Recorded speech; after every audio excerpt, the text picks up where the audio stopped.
here now to tell you that there is a life after death, and it ain't all good. Most of you viewers out there can tell the difference between simple fainting, clinical death, and biologic death. Charles McCaig, take that case for example, who was on the treadmill. I could tell that he was in clinical death. He had a startled question on his face. He was about to ask the question. He looked dumbfounded at me as he's walking on the treadmill. I noticed his heart had stopped, his breathing had stopped, but he was still walking and talking for a minute or two before no brain to the blood flow to the brain registered, and he dropped dead. He was dead and didn't even know it. I should have told him. But what did he do? As soon as we started the clinical death treatment, CPR, we started the heart up again, started breathing again, he came back. This was a case of clinical death. Now, biologic death would have occurred if 4 to 6 minutes time had intervaled between stoppage of heartbeat supplying the brain and breathing stoppage.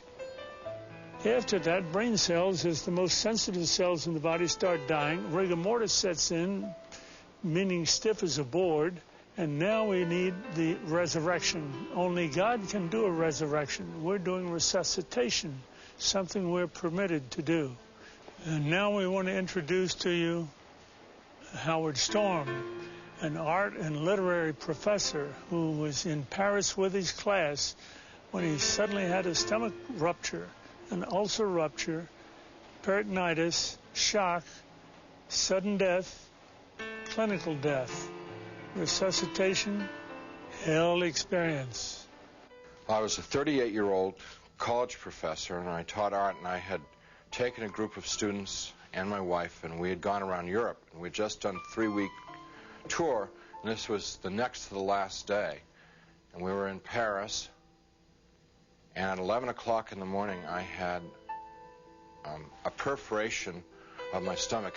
When this happened, the pain was the most acute pain I'd ever experienced in my life, and it just dropped me right down to the ground. And so I'm twisting and kicking and moaning and screaming and yelling around on the floor.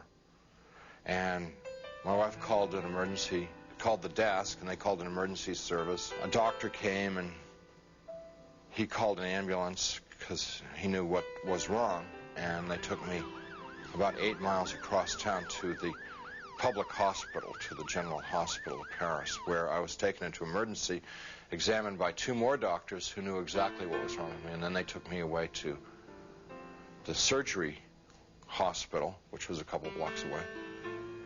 And I was parked there because there wasn't any surgeon available to do the surgery. And so there I lay for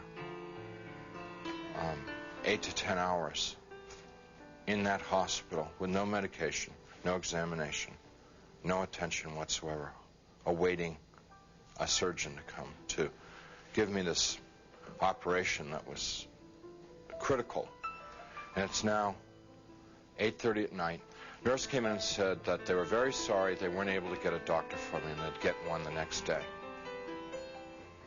Well, when she said that, I knew that it was over for me. I knew that I was dead. The only thing that was keeping me alive was I didn't want to die. I was scared to death of dying because, as far as I knew, I was an atheist, non-believer, person who lived for the gratification they could get out of the moment. And, like, dying to me was like the worst.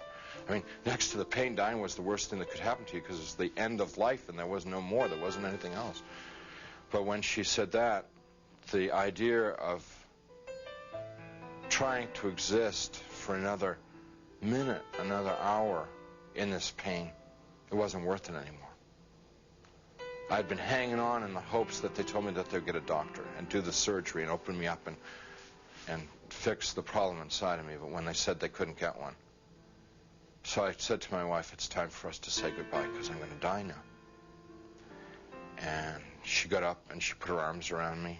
I'm lying in the bed, and she told me how much she loved me, and I told her how much I loved her, and this makes me really sad.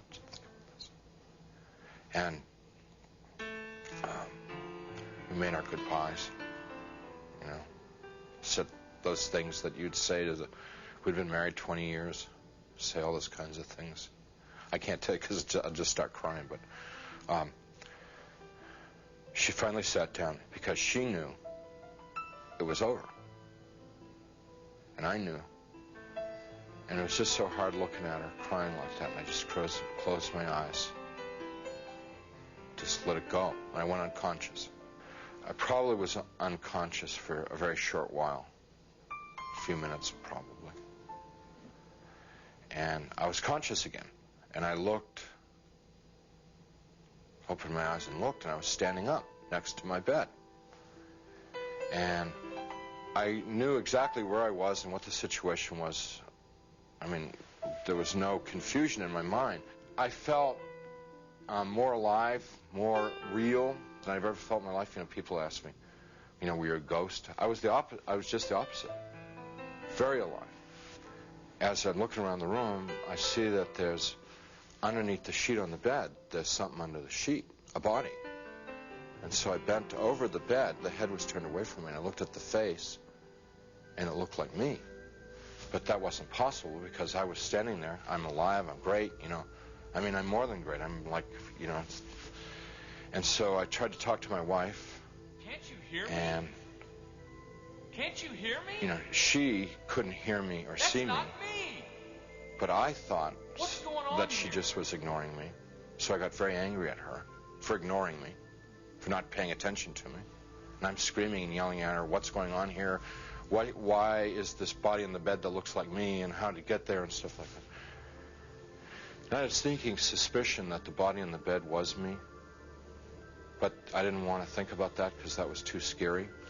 So I'm getting really agitated and upset because this is all too weird. You know, this can't be happening. It's impossible.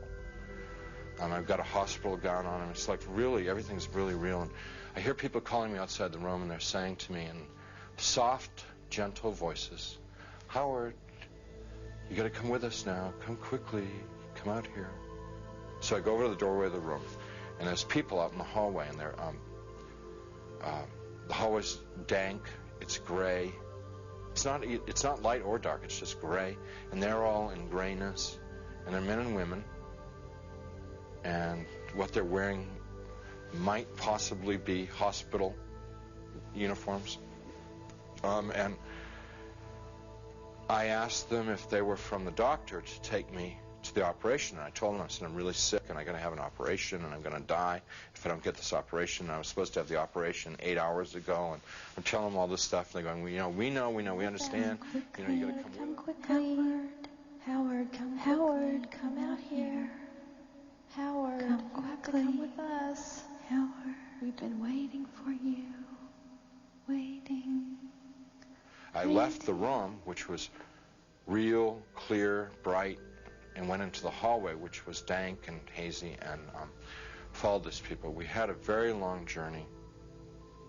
There's no time, and whenever I make a reference to time, it's just an illusion because there was no time in this place. But this journey, if I were to recreate it, I'd have to walk like from Nashville to Louisville or something to recreate the walk with these people. And as we walked, they stayed around me and kept moving me on, and it kept getting darker and darker. They were becoming more and more openly hostile to me. First, they were sort of syrupy sweet to get me to go with them, and then when I was going along with them, it was like, hurry up, keep moving, you know, shut up, stop asking questions. You know, they started getting more ugly. And so we get into complete darkness. And I'm absolutely terrified because these people are very hostile. I don't know where I am. I said, I'm not going to go with you any further. They said, you're almost there. And we started to fight. I was trying to get away from them. They were pushing and pulling at me.